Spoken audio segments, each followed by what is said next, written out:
This is a Fox News alert. I'm Brett Baer in Washington. There is a furious manhunt going on right now for possible accomplices in Tuesday's Brussels terror attacks that left 34 people dead. Another of the dead, not so innocent, may be the bomb maker who built the devices both for Brussels and Paris last November. We're learning that U.S. citizens may have been specifically targeted by Islamic extremists.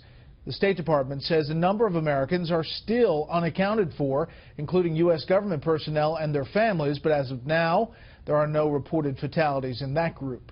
Back here at home, major cities are bracing for the worst, beefing up security.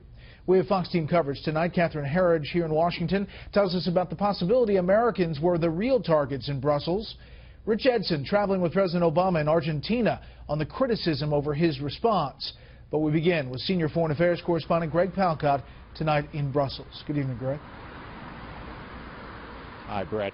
Police are now saying they are searching for several suspects tied to the bloody attacks here yesterday. In night and day raids, we are watching as they try to flush them out.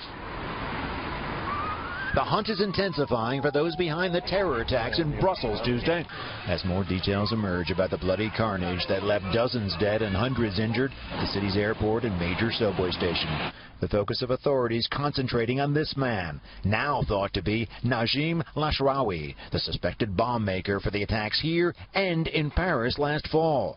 He left the airport and a suitcase containing a 35-pound bomb, later set off in a controlled explosion.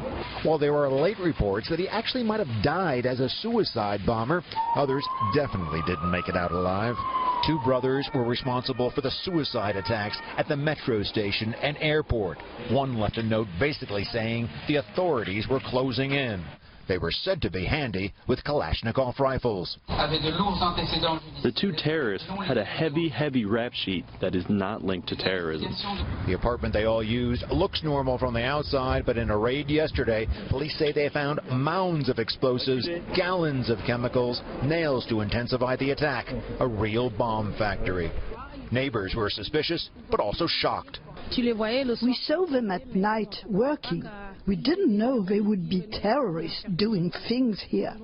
As a reminder of what some say is Belgium's sloppy handling of terror probes, Turkish President Recep Erdogan claimed one of the attackers was deported last year, and they had warned Belgian authorities.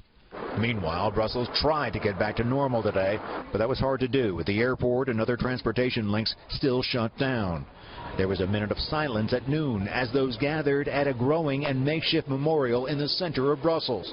The people there were sad, but defiant. It's better to be together, to be united in this kind of situation. What is typical of Belgium is all the people who came here with their hearts. And it's typical not only in Belgium, it's typical of humanity.